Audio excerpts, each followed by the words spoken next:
मेरी जाति है गरीबी और इसलिए मैंने गरीबी के खिलाफ बगावत की है। भाई और बहनों, मैं अपनी मां को बचपन में रसोई में धुएं से जूझते हुए देखा है। शौचालय न होने की वजह से घर और आस पड़ोस की महिलाओं को पीड़ा सहते मैंने देखा है। बरसात में टपकती छत के कारण दिन रात जागते परिवारों को देखा है। पैसे के अभाव में इलाज के लिए गरीब के खेत बिकते हुए देखा है।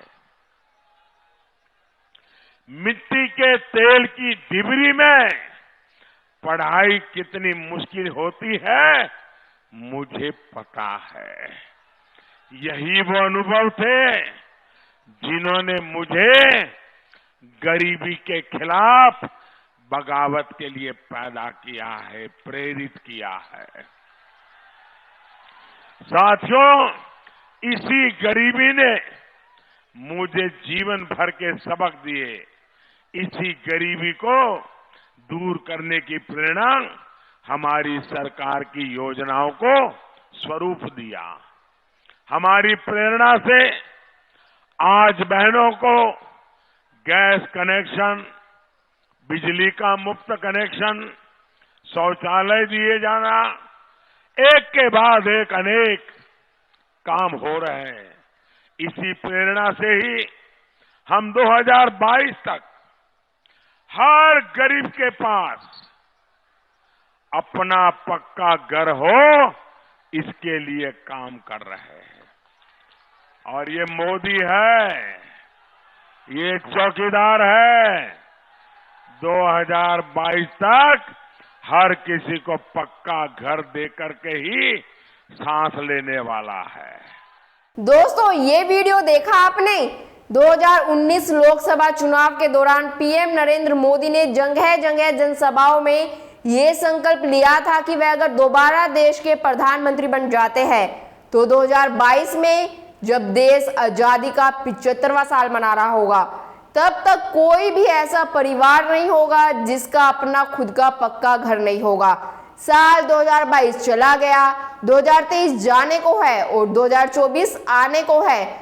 मौसम चुनाव का है, देश आजादी का अमृत महोत्सव मना रहा है, लेकिन जमीनी हकीकत प्रधानमंत्री के वादों से कोसों दूर है। नमस्कार दोस्तों, मैं हिमांशी कश्यप आपके साथ। आप देख रहे हैं जनता की आवाज।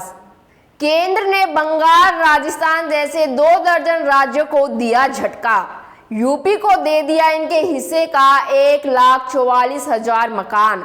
मतलब कि इन राज्यों में जो मकान बनने थे वो अब नहीं बनेंगे। वो मकान अब यूपी के गरीबों के लिए बनेंगे। बाकी देश में गरीब बचे ही नहीं, या वहां की राज्य सरकार नहीं चाहती कि गरीबों के लिए मकान बने। जिन राज्यों का आवंटन छीनकर यूपी को दिया गया है, उसका कारण है कि वो 30 जून की डेडलाइन तक अपने कोटे के मकानों को मंजूरी देने में विफल रहे। लेकिन यहाँ राज्य ही नहीं, केंद्र सरकार भी मस्त चाल से चल रही है। केंद्र सरकार ने हाउसिंग फॉर ऑल का टारगेट 2015 में तय किया था। इसके मुताबिक 2022 तक देश भर में 5 करोड़ घर बनाए जाने थे। इनमें से 3 करोड़ ग्रामीण इलाकों में और 2 करोड़ शहरी क्षेत्रों में बनने थे। लेकिन अब केंद्र सरकार ने अगले साल होने वाले लोकसभा चुनाव से पहले मार्च 2024 तक प्रधानमंत्री आवास योजना के तहत 2 करोड़ 95 लाख मकान बनाने का लक्ष्य रखा है। लेकिन मौसम चुनाव का है और राजनीति चरम पर है। काम का क्रेडिट लेने की होड़ लगी है और काम को रोकने की होड़ लगी है। ऐसा नहीं है कि एक झटके में इन राज्यों के हिस्से के मकान उठाकर यूपी को दे दिए। 4 बार बढ़ाई डेडलाइन, लेकिन राज्य ही सुस्त निकले। पहले 31 दिसंबर 2022 तक की डेडलाइन रखी थी, बाद में यह बढ़ाकर 16 जनवरी, 17 फरवरी, 31 मार्च और आखिरकार 30 जून 2023 की गई। 4 बार डेडलाइन बढ़ाने के बावजूद ये राज्य 1,44,220 मकानों को मंजूरी नहीं दे पाए।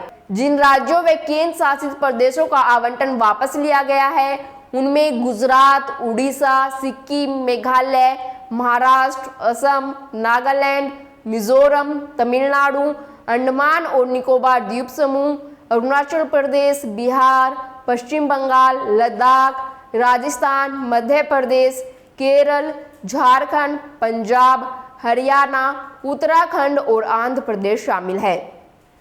दोस्तों, सबको पक्का मकान पीएम मोदी का सिर्फ एक चुनावी वादा नहीं था, बल्कि प्रधानमंत्री आवास योजना ग्रामीण के लक्ष्य और उद्देश्यों में भी साफ साफ लिखा है। सभी बेघर परिवारों और कच्चे तथा टूटे फूटे घरों में रह रहे परिवारों को 2022 तक बुनियादी सुविधा युक्त पक्का आवास का लक्ष्य रखा गया है। लेकिन हालात ऐसे हैं कि सिर्फ साल बदलते हैं और सरकार के लक्ष्य बदलते हैं। सरकार ने लक्ष्य को 2022 से बढ़ाकर 2024 कर दिया गया, लेकिन अब भी लक्ष्य दूर दूर तक पूरा होता नहीं दिख रहा, क्योंकि मौसम चुनाव का है। पीएम मोदी ने प्रधानमंत्री आवास योजना को साल 2015 में शुरू किया। ग्रामीण विकास मंत्रालय के विजन डॉक्यूमेंट के मुताबिक 2019 से 20 में 60 लाख मकानों का निर्माण शुरू हुआ। वहीं वित्तीय वर्ष 2020-21 में 70 लाख का टारगेट, जबकि वित्तीय वर्ष 2021-22 में 65 लाख आवासों का निर्माण होगा। इस तरह 31 मार्च 2022 तक कुल 1,95,00,000 मकान गरीबों को उपलब्ध होगा। इन घरों में बिजली, एलपीजी कनेक्शन और शौचालय की सुविधा होगी। इस योजना के तहत लाभार्थियों को न्यूनतम 25 वर्ग मीटर का घर बनाने के लिए 1,20,000 रुपए मिलते हैं, जबकि पहाड़ी एरिया में 1,30,000 रुपए की आर्थिक सहायता मिलती है और 12,000 रुपए अलग से शौचालय के मिलते हैं। केंद्रीय शहरी विकास मंत्री एम वेंकैया नायडू ने तो सरकार की कामयाबी का बखान करते हुए कहा था, हमारी सरकार गरीबी उन्मूलन और सबको घर मुहैया कराने की राह पर तेजी से आगे बढ़ रही है, क्योंकि हम योजनाबद्ध तरीके से आगे बढ़ रहे हैं। स्मार्ट सिटी का मामला हो या गांवों, कस्बों और शहरों में, सबको प्रधानमंत्री आवास के तहत घर उपलब्ध कराने का हर ओर सिस्टमैटिक ढंग से काम हो रहा है। दोस्तों, इतना सिस्टमैटिक ढंग से काम हुआ कि 2015 में योजना आई, 2019 में काम शुरू हुआ, 2022 तक पूरा नहीं हो पाया, डेडलाइन बढ़ाकर 2024 करनी पड़ गई। वाकई सिस्टमैटिक ढंग से काम हुआ, वो भी पूरे 18 घंटे। असली कहानी उन गरीबों के मन में कहीं बैठी रहती है जिन्हें घर हक के रूप में नहीं बल्कि रिश्वत और एहसान के रूप में मिले। प्रधानमंत्री आवास योजना में व्यापक भ्रष्टाचार के संकेत है। भ्रष्टाचार कई स्तरों पर अंजाम दिया जा रहा है। सरकार को लगता है कि डीबीटी यानी डायरेक्ट बेनिफिट ट्रांसफर के कारण भ्रष्टाचार कम हुआ है। डीबीटी के तहत सरकारी योजनाओं के पैसे गरीबों के बैंक अकाउंट में सीधे जाते हैं, लेकिन बीबीसी हिंदी की पड़ताल में पता चला कि बैंक अकाउंट खोलने में ही लोग धांधली कर रहे हैं। बैंक कर्मियों की मिली भगत से फर्जी दस्तावेज देकर लोग दूसरों के नाम पर खाता खुलवा रहे हैं। पूरी योजना में जनप्रतिनिधियों, सरकारी बाबुओं और दलालों के बीच गहरी साठगांठ है। आधार नंबर और भ्रष्टाचार रोकने के लिए हथियार के तौर पर देखा गया, लेकिन यहाँ भी नाम और फोटो में जमकर फेरबदल चल रहा है। प्रधानमंत्री आवास योजना में भ्रष्टाचार को लेकर बिहार के भोजपुर में मिली कुछ शिकायतों के आधार पर बीबीसी ने पड़ताल शुरू की, तो पता चला कि यहाँ कुएं में ही भांग घोल दी गई है। कई पंचायत और गांव में लोग परेशान हैं कि उनके नाम से पैसा जारी हो चुका है, लेकिन पैसा किसी और ने ले लिया है। दोस्तों, सरकार ने मार्च 2024 तक 2,95,00,000 घर बनाने का लक्ष्य रखा था। इसमें से 2,04,00,000 राज्यों को सामाजिक आर्थिक जाति आधारित गणना के आधार पर दिए जाने थे। बाकी के 91 लाख घर आवास प्लस के तहत सर्वे के आधार पर दिए गए थे। जून 2018 से मार्च 2019 के बीच यह सर्वे कराया गया था। हालांकि इन राज्यों ने 30 जून तक 1,44,220 घरों के लिए मंजूरी नहीं दी।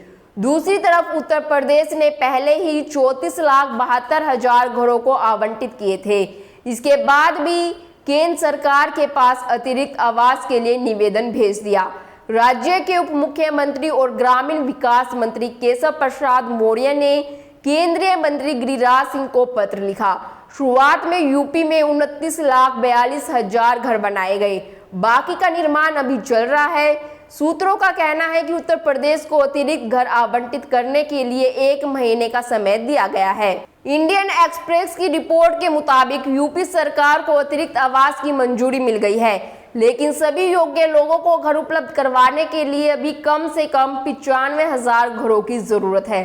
सूत्रों का कहना है कि जम्मू कश्मीर, कर्नाटक, मणिपुर, दादरा नगर हवेली को विशेष परिस्थितियों के चलते 31 जुलाई तक का समय दिया गया है। अगर इस तय समय सीमा में वे घर आवंटित नहीं कर पाते तो ये किसी और राज्य को दिए जाएंगे।